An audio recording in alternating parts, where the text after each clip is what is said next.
जय माता दी दोस्तों। तो स्वागत है आपका एक बार फिर से हमारे चैनल पर एक नई वीडियो के साथ, एक नई कहानी के साथ। तो दोस्तों, आपको तो पता ही होगा कि हिंदू धर्म में सबसे पवित्र दिन माने जाने वाले नवरात्रों का त्यौहार चला हुआ है। तो आज की वीडियो में हम बात करने वाले एक ऐसी घटना की जो कभी ना कभी आपके साथ भी घटित हुई होगी और कभी ना कभी आपने देखा और सुना भी होगा, और कभी यह आश्चर्य आपके साथ भी हुआ ही होगा।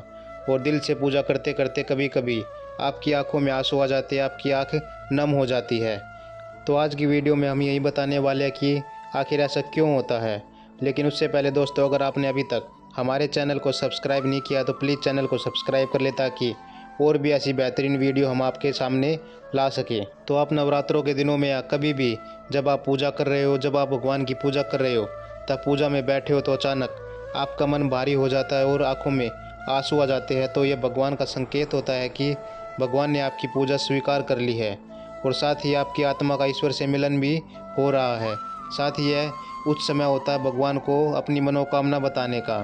साथ ही उसका दूसरा मतलब यह भी होता है कि आपके अंदर जो भी बुराई है या जो भी आपके साथ बुरा हुआ या आपके आसपास जो भी बुरा है, वह सब साफ हो रहा है और सकारात्मक ऊर्जा की वृद्धि हो रही है और नकारात्मक ऊर्जा खत्म हो रही है। आप शुद्धि की तरफ जा रहे हो और साथ साथ भगवान की पूजा के लिए दीपक जलाए वह पूर्ण रूप से बढ़ जाती है, तो यह भी एक अच्छा संकेत होता है, आपकी पूजा संपूर्ण होती है। साथ ही जिस इष्ट देव की आप पूजा कर रहे हो वह आपसे प्रसन्न होता है।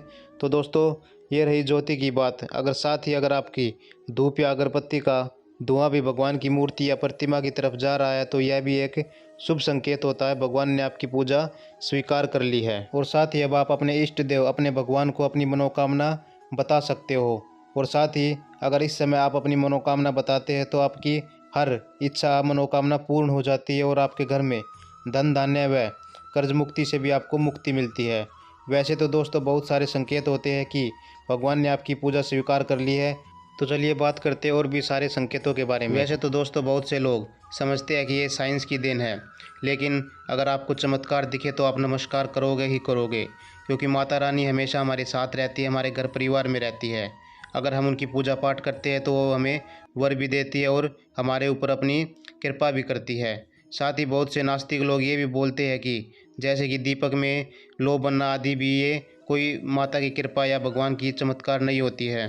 लेकिन उसी प्रकार अगर हमें माता रानी या अपने इष्ट देव भगवान हमें कुछ ऐसे संकेत देते हैं जिनसे हमें पता चलता है कि उन्होंने हमारी पूजा स्वीकार कर ली है और हमारे ऊपर कृपा होने वाली है, साथ ही हमारा परिवार मंगलमय व खुशमय होने वाला है। तो चलिए दोस्तों, बात करते हैं पहले संकेत की। तो पहले संकेत में अगर आपकी नींद नवरात्रों के दिनों में सुबह 4 बजे खुलती है तो इसे बहुत ही शुभ माना जाता है, शुभ संकेत माना जाता है। क्योंकि दोस्तों, आपको तो पता ही होगा कि यह समय ब्रह्म मुहूर्त कहलाता है और यह संकेत बताता है कि आप माता के सच्चे भक्त हो और आप माता की भक्ति के लिए कुछ भी कर सकते हो। साथ ही माता भी आपसे प्रसन्न है। और साथ ही आपको बता दें कि वैसे भी माता के दिनों में यानी नवरात्रों के दिनों में सुबह जल्दी उठना पड़ता है, ताकि माता की कलश पूजा आदि जोत आदि लगाई जा सके। साथ ही जो नवरात्रे के व्रत रखते हैं वे लोग सुबह जल्दी ही उठकर माता को प्रसन्न करने के लिए भिन्न भिन्न तरह के उपाय भी करते हैं। तो दोस्तों, आपको भी ध्यान रखना है कि आपकी आंखें, आपकी नींद सुबह ब्रह्म मुहूर्त में ही खुले और ज़्यादा देर तक सूर्यास्त के बाद तो नवरात्रों में बिल्कुल भी नहीं सोना चाहिए। तो चलिए अब बात करते हैं दूसरे संकेत की। अगर दोस्तों आपका भी मन नवरात्रों के दिनों में पूजा पाठ में लगने लग जाए, साथ ही पूजा पाठ में ध्यान हो जाए और माता का गुणगान करने को मन करे, माता का भजन करने को मन करने लगे, तो आप समझ लेना कि माता की कृपा आपके ऊपर होने वाली है। और साथ ही आपको बता दें कि जब आपका मन पूजा पाठ में लग जाता है तो अपने आप ही पूजा पाठ होने के कारण घर में सुख शांति रहने लगती है और साथ ही आपके इष्ट देव माता देवी और माता पार्वती भी आपसे खुश रहने लगती है और आपका घर धन धान्य से भर जाता है। तो दोस्तों, आपको ध्यान रखना है कि अपना मन हमेशा पूजा पाठ में लगाए रखें, सुबह शाम आप पूजा करें। माता ये नहीं कहती कि पूरा दिन मेरे सामने बैठे रहो, लेकिन श्रद्धा से की गई 2 मिनट की भक्ति भी माता को प्रसन्न कर सकती है।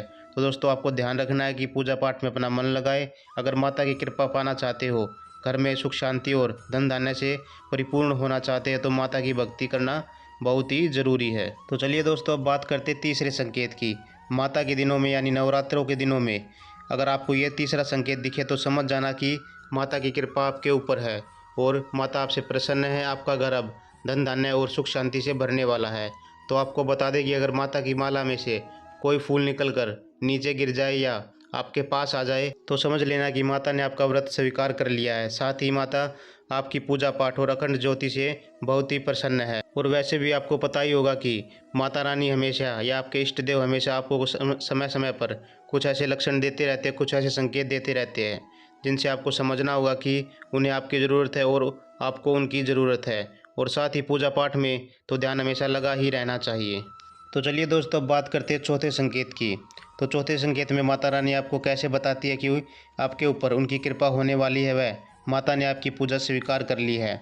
अगर आपके द्वारा लगाई गई अखंड ज्योति पूर्ण रूप से जलती है तथा धूप दीप अगरबत्ती का धुआं माता की प्रतिमा की तरफ जा रहा होता है तो आप मान लेना कि माता ने आपकी पूजा स्वीकार कर ली है और आप पर माँ दुर्गा की कृपा होने वाली है। माता रानी का आगमन आपके घर में पूर्ण रूप से हो चुका है। और साथ ही आपको बता दें कि माता रानी की अब आपके घर के ऊपर कृपा होने वाली है। तो दोस्तों, ये थे कुछ संकेत जो नवरात्रों के दिनों में माता रानी हमें देती है कि आपकी पूजा स्वीकार हो चुकी है और साथ ही अब आपका मन पूजा पाठ में लग रहा है। तो आपको भी हमेशा ये ध्यान रखना है कि नवरात्रों के दिनों में कोई भी ऐसा कार्य ना करे जिससे माता गुस्सा हो जाए या रुष्ट हो जाए, क्योंकि माता को मनाना बहुत ही भारी होता है। तो दोस्तों, आप भी नवरात्रों के दिनों में माता दुर्गा को प्रसन्न करना चाहते हैं और अपना घर धन धान्य और सुख शांति व मान सम्मान आपको अपना बढ़ाना चाहते हैं तो माता की कृपा पाए, क्योंकि पूजा पाठ के बिना कोई भी मार्ग खुलता नहीं है। तो दोस्तों, आज की वीडियो में बस इतना है। वीडियो आपको कैसी लगी कमेंट बॉक्स में जय माता दी ज़रूर लिखें।